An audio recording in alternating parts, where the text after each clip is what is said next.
All right, it's Thursday, and somehow that means that it's already week 7 of the NFL season. There's no better way to get the new week rolling than to bring in an NFL Hall of Famer with a sterling resume. The proud owner of a Defensive Player of the Year award, two-time first-team All-Pro, a leader in sacks, and the only player in football history to be selected to the Pro Bowl for all 3 positions on the defensive line. A member of the famous New York Jets defensive line that was dubbed the New York Sack Exchange, which even me as a New England guy, I have to admit, is probably one of the coolest nicknames in football history. Let's welcome in Jets legend and Pro Football Hall of Famer Joe Klecko. Joe, thank you for being here with us on Fox Weather. You played in the Meadowlands. You saw it all. Heat, cold, rain, snow, wind.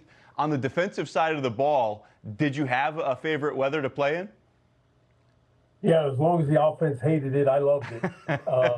Basically, when you're playing cold weather, you always have a few sissies out there that want to run and hide. And the colder it was, to me, the better off I was. And I always enjoyed playing. Enjoyed playing in foul weather rather than good weather. I love that. I love that. You were inflicting some pain and making it known what you were there to do. Certain teams, their home fields have home field advantage. The mugginess, the heat down in South Florida. Denver has the altitude. At the Meadowlands, it was never a dome, obviously. Was that part of the strategy? Did you feel like toward the latter half of the season that actually gave you a bit of an advantage? Well, whether it did or not, I thought that way, because you'd always see certain running backs, receivers, and so forth, who really didn't want to get muddy. Well, not that we played on turf, but they didn't want to get their hands, cold or all wet. I remember playing one time, and it was only like 32 or 31 degrees, but it poured rain the whole day. And, when we were walking on the field, there was puddles of water that started to form ice, and you were breaking the ice with your steps as you walked through it. So knowing that we were cold, I realized at that point in time those other guys playing, except for this, the other linemen. Linemen have a tough motto. They live to play in tough weather, but the receivers, running backs, quarterbacks, they don't like that kind of weather. No, and I'm starting to notice a trend here. It might be just the way that the great ones are wired, how they think. We've had a little bit of an embarrassment of riches lately on Fox Weather. A couple weeks back, we had another Hall of Famer on to talk about weather impacts on the game. Wanted to get your thoughts on this. This is what LT had to say. When you're playing, it all depends. You got to get mentally prepared to go out there and play. So you could psych a team out. If you go out there and it's, 20 below or with the wind chill factor, and you got on short sleeves, oh man, that kills them every time. So I kind of feel like I just heard the same thing from you, right? Like he wants as cold as it can be and go out there with short sleeves to let folks know what the deal is. What do you think? Is there a physical and a mental edge in bad weather? Oh, there's no doubt. There's no doubt. It is a mental edge. I know that, As far as the physical edge, when you watch the receivers walking around and their hands are in their pants and they're trying to get warm and everything like that, you have an advantage. And LT talked about, having sleeveless jerseys on, and that was one of the things you never wore long sleeves in anything cold. You would have been run out of our locker room if you did that especially as a lineman. Yeah. That was a no-no. So I don't want to bring up bad memories, but you played in one of the NFL's top 100 games all time in the league's history, the 1983 Mud Bowl. And because it's Fox Weather, I have to ask you about it. Obviously, those weather conditions dictated a huge part of that game, and that was an AFC title matchup. What was it like trying to compete in that? Well, it was rough because, again, the linemen have a certain mental attitude, but then when it comes to the specialty guys, and we were really loaded offensively, especially. Our receivers were extremely fast. Our running back was, Freeman McNeil at that time was an all-pro, in every sense. He led the league in rushing, and we had it all set up for speed.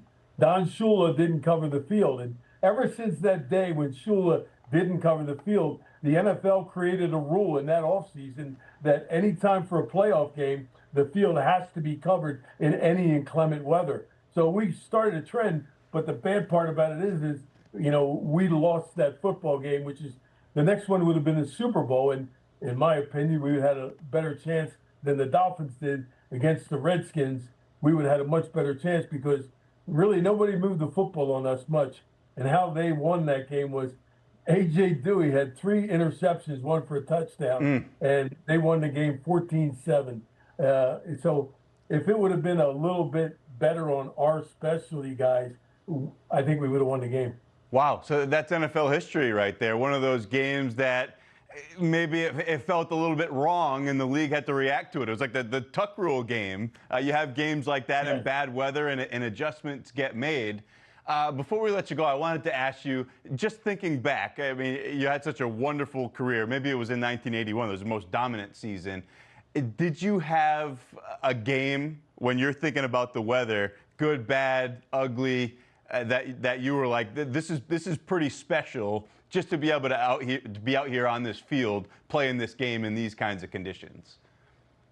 Yeah, well, there was a game we played in Green Bay, okay, and it was the last game of the season for us.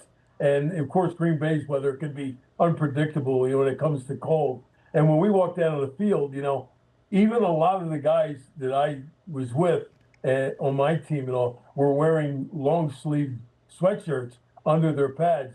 And I was it aggravated me so much.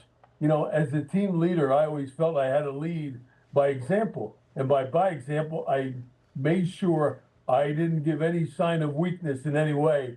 And I thought we were giving it away a little bit by them guys wearing long sleeves. And we did win the game, though, thank God. But that's one of the games that I always remember that I didn't like because our guys actually wore some long sleeve sweatshirts.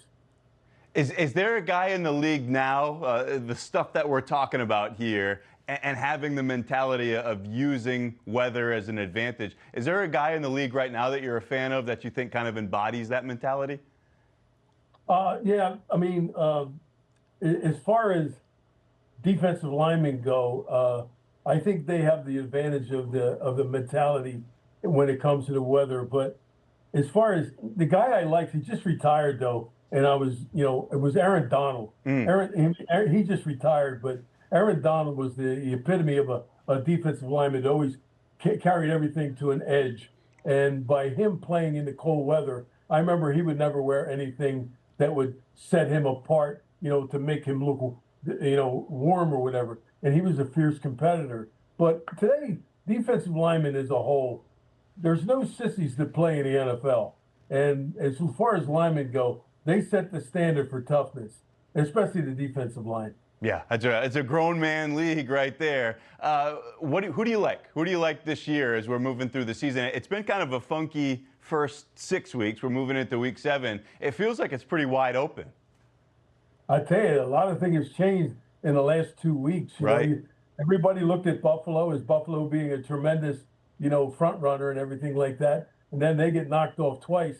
And now you have other teams climbing up from really I mean, San Francisco was supposed to be good again. They're not. But as far as somebody who's leading the pack, you always look at specialties, I think.